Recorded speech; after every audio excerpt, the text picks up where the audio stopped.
Assalamualaikum warahmatullahi wabarakatuh. Apa kabar saudaraku dimanapun kalian berada? Semoga selalu sehat dan selalu dalam perlindungan Allah Subhanahu Wa Taala. Amin. Jumpa lagi dengan aku Inum di Singapura. Oke teman-teman, hari ini Singapura mendung ya, hujan gerimis kayak gitu. Jadi nggak panas, enak banget sih kayak gitu. So hari ini Inum di Singapura akan share kepada teman-teman, ada mbak-mbak yang lagi curhat atau lagi sharing kayak gitu ya teman-teman. Jadi semoga video ini tuh bermanfaat buat teman-teman semuanya ya. Jadi langsung saja kita berada di segmen curhat Mbak. Oke teman-teman, ini mbaknya aku bacain biar nggak salah gitu ya teman-teman ya. Kayak gini ya. C mau curhat, jangan dibully ya. Aku kan tiap bulan selalu kirim duit $435. Kalau dirupiahin jadi sekitar 5 jutaan. Aku nggak nitipin anak, karena aku belum ada anak. Tapi yang aku heran, orang tuaku selalu bilang aku nggak pernah ngasih. Padahal untuk orang tuaku, aku kasih 1 juta per bulan. Terus biaya sekolah adik aku yang nanggung. Belum lagi buat ngelunasin utang-utang orang tua. Ditambah kadang adik nomor 2 suka minta duit ke aku juga. Tetapi kalau belum jatah tanggalnya, gajian orang tuaku selalu ributnya duit terus. Kadang aku capek sendiri. Mbak, mentalku hancur karena keluargaku sendiri. Setiap kali minta nggak aku kasih, omongannya bikin sakit hati. Bahkan pernah dibilang nggak punya otak, dan bahkan sering banget disindir-sindir lewat Facebook sama ibu aku sendiri. Aku harus bagaimana, Mbak? Sedangkan aku di sini ngambil buat jajan aku sama kebutuhan aku aja. Tapi kayak nggak boleh banget gitu. Pengennya orang tuaku, duit gaji aku dikirim semua ke mereka. Sedangkan kita di sini nggak tahu kan apa yang bakal terjadi sama kita. Bisa aja kita sakit atau apa. Dan kadang aku pingin sama kayak teman-teman beli baju ini itu. Tapi aku nggak bisa karena ibuku selalu bilang kalau aku boros. Jujur mental aku udah bener-bener nggak kuat banget ngadepin omongan-omongan kasar dari orang tua aku sendiri. Aku blok semua sosmed sama WhatsApp-nya, tapi yang jadi sasaran malah cowok aku. Kayak gitu. Aku harus bagaimana, Mbak? Oke, teman-teman. Jadi, mbaknya ini yang intinya itu curhat bahwa dia itu belum punya anak. Dia itu masih single.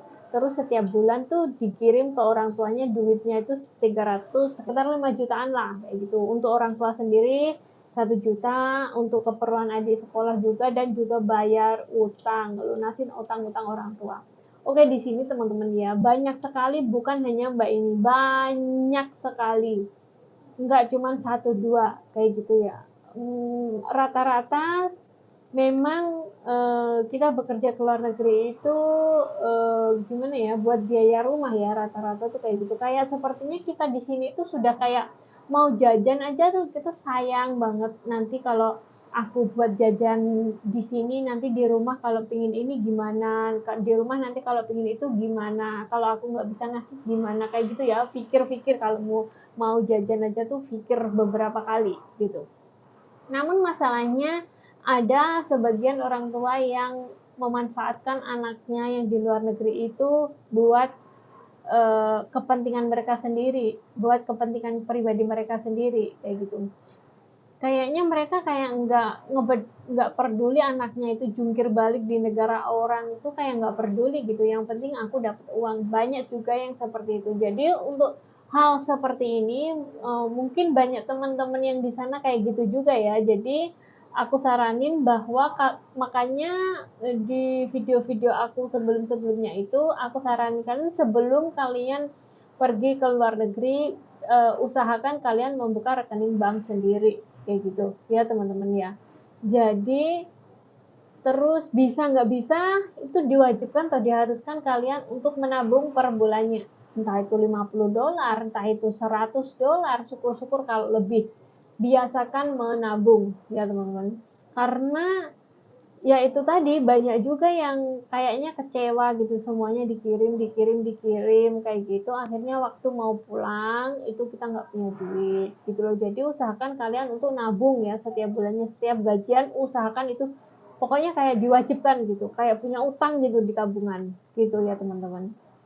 Terus untuk mbaknya ini ya, kalau namanya orang tua ya, kalau memang kita sudah ngasih jatah segitu ya segitu, jangan jangan dilebihin gitu loh. Itu tergantung dari kita sih, kalau kita pinter-pinter kayak gitu, kalau kita tegas ya, bukannya kita sebagai anak pelit, bukannya kita sebagai anak durhaka, namun kita juga harus memikirkan diri kita juga, masa depan kita gitu loh. Jadi biarin lah mereka ngomong, kalau mau ngomong kebanyakan biarin aja, nggak usah aja dikirimin duit. Ayo coba gimana gitu, coba sekali-kali nggak usah dikirimin duit gitu, dikasih ngomel nggak dikasih apa lagi gitu loh ya. Kalau sama-sama ngomel mendingan nggak dikasih gitu ya teman-teman ya. Jadi buat teman-teman semuanya, ini menjadikan pengalaman ya buat kita semua, jangan semua gaji kita itu dikirim ke rumah gitu, usahakan menabung buat diri kita sendiri gitu ya teman-teman ya. Jadi menabung itu penting dan nggak usah menghiraukan omongan orang lain gitu. Orang lain mah bisanya cuma ngomong doang gitu ya, nggak ngelihat dalam keadaan gitu, kita keadaannya kayak gimana kayak gitu. Kita kerja di luar negeri itu kerja keras banget loh, mental kita itu bener-bener terkuras loh, harus penuh dengan kesabaran loh gitu. Jadi jangan sia-siakan hati dan pikiran kalian ya, sudah dikerja di rumah orang kita, apa maksudnya mental juga kena, belum lagi dapat omongan dari rumah yang kayak gini kayak gitu kayak gini kayak gitu, ya mendingan nggak usah aja gitu loh. Bukannya aku nyuruh kalian tuh berdurhaka pada orang tua, enggak ya, namun orang tua juga harus mengerti gitu, keadaan kerja di luar negeri itu nggak enak gitu loh. Misalnya orang tua dikasih 1 bulan dijatah 1 juta atau 2 juta, itu terserah kalian, namun jatah itu tetap cukup nggak cukup ya itu dicukup-cukupin gitu loh. Meskipun kamu nanti mau jatah 10 juta per bulan, kalau memang dasarnya nggak bisa mengolah itu duit atau membagi itu duit gitu, ya nggak bisa. Meskipun kalian jatah 10 juta per bulan tuh tetap kurang gitu loh. Jadi jangan di los-losin gitu ya, jangan di apa ya, jangan dilos-losin lah pokoknya kirim duit ke rumah itu ya. Kecuali kebutuhan kita pribadi, bikin rumah, beli sawah kayak gitu-gitu, beli tanah, beli pekarangan, nah kayak gitu-gitu beda cerita itu ya. Itu pun kalian juga harus atas nama pribadi gitu ya teman-teman ya.